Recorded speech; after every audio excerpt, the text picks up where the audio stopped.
In Ethiopia, there is a man who is friends with hyenas. Not the cute dogs or cats, but the wild, dangerous hyenas. Who is this guy? Why is he not afraid to be eaten? And how many times was he attacked by a hyena? 2 years ago, I heard about a guy who eats and lives with hyenas. I was so shocked that I had to go and see him by myself. So I flew all the way to his country, Ethiopia, one of the biggest African countries. There, I took another flight to a remote village called Harar. And here, I started to look for the hyena man. I searched everywhere and asked everyone. People told me to go left, right, straight, and left again until I finally found Abbas. Hi, my name is Abbas. I am hyena man. This is the guy I came to see. He is a second generation hyena man. See, many years ago, Abbas's village had a hyena problem.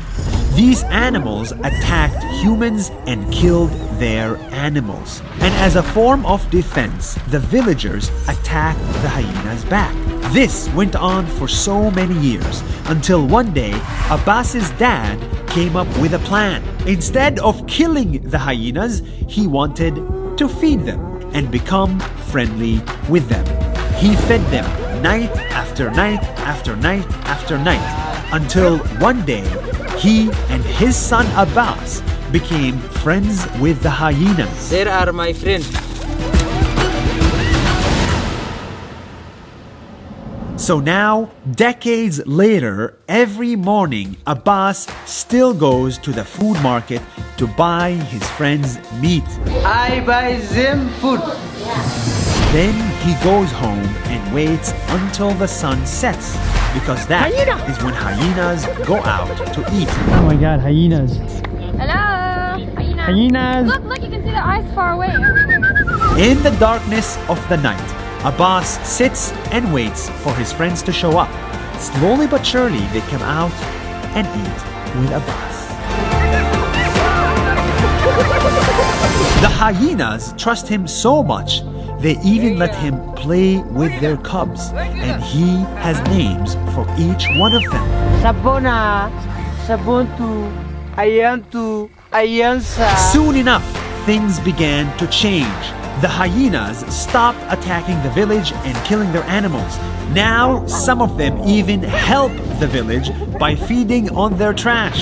This special relationship became so popular that tourists from all over the world come to see him and his hyenas.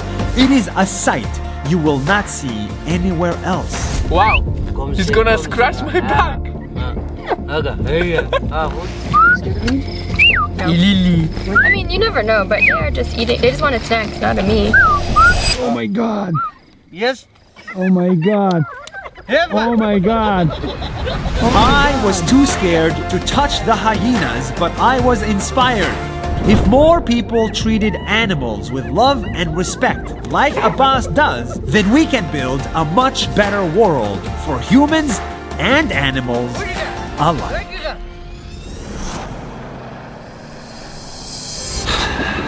The following video is not a joke, because this video is about ISIS.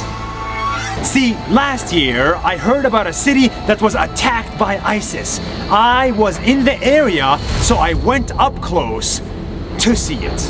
The location doesn't matter, but the visuals do, because ISIS has destroyed the city. I saw army checkpoints. I saw bulletproof vests, bomb destruction, airstrikes. I saw bullet shells, people who lost their homes, and even live gunfire. Dude, this is not safe. Holy shit. Between the army and ISIS terrorists. This is an actual war zone.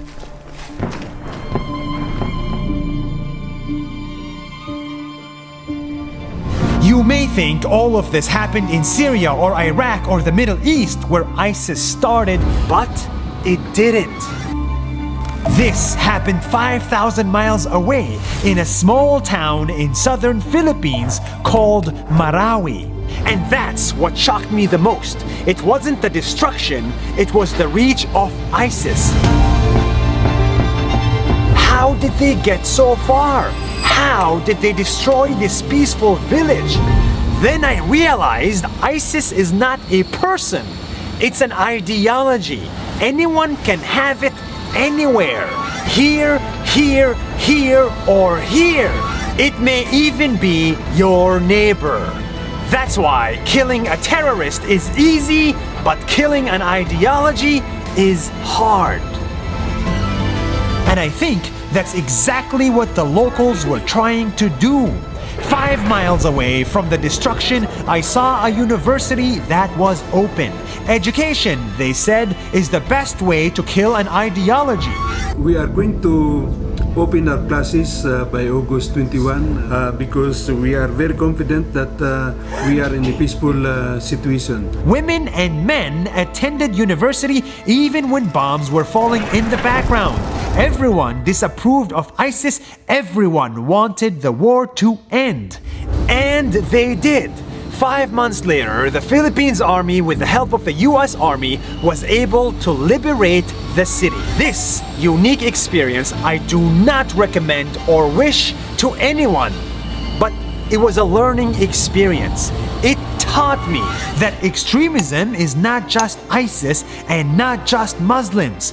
Anyone can become an extremist in any religion, in any country. We must fight it anywhere we see it, just like they did. Let's kill extremism before it kills us. See you next week. Wow, this is hot. Yeah? Is it that hot? This is the hottest river in the world. If you fall into it, you will die or get severe burns. And we went to see it. Oh my god. Careful on this part. The closest I've ever been to fainting.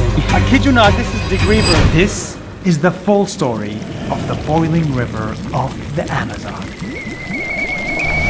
When I was in Peru, I heard about a mystical river that is so hot it boils. It sounded too good to be true, but the locals said it's real. So I flew to the heart of the Amazon jungle to see it for myself. We landed in the Amazon to start a full-day trek to see this mystical river. Come guys, you want to be first? Are you scared? No, it's just a precaution. Abundance of precaution is called. Wow, you're being smartass even in the jungle. I feel like I was saying this, but this is the closest I've ever been to fainting. Can you imagine how much of a good life I've had? Yeah, your life has been very, very unsony. My life has been very safe. I played safe.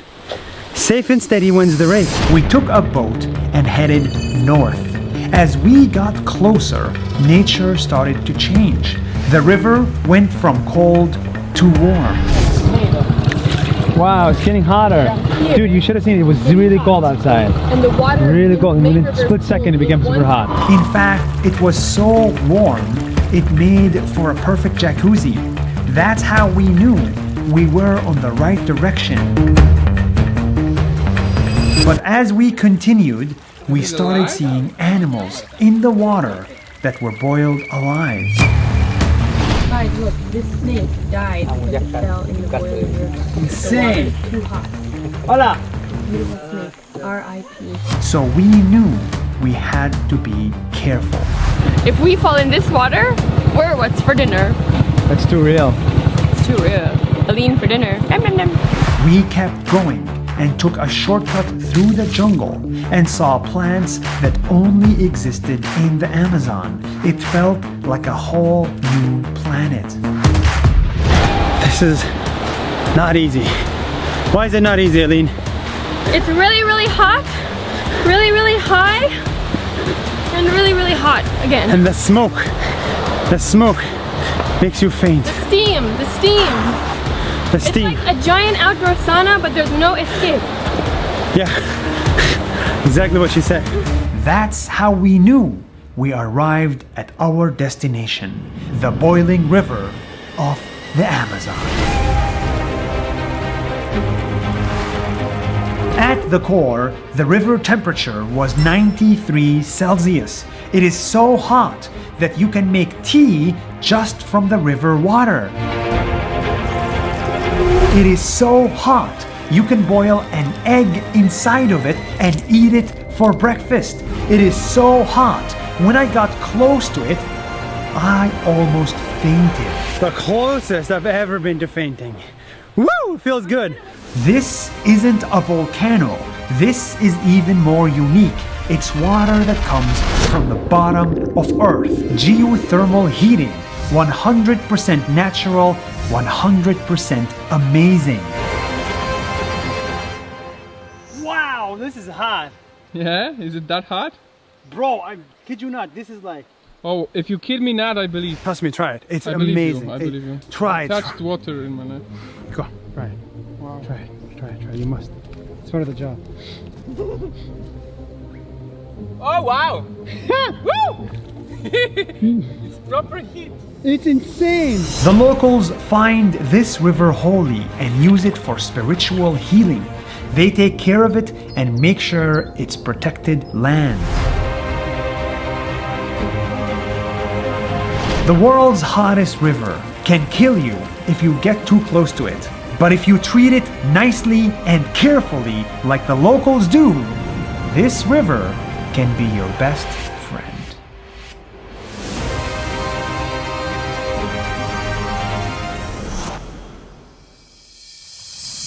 What you see behind me are hundreds of creepy looking dolls hung on a tiny island in the middle of nowhere.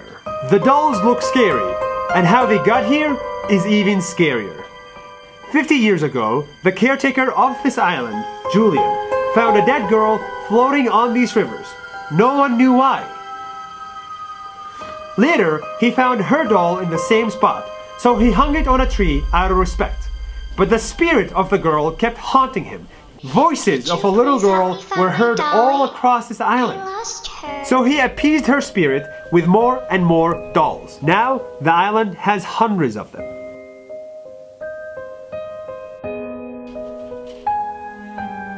But 50 years later, Julian was found dead himself, in the exact same spot he found the little girl. That's 1 minute. See you tomorrow.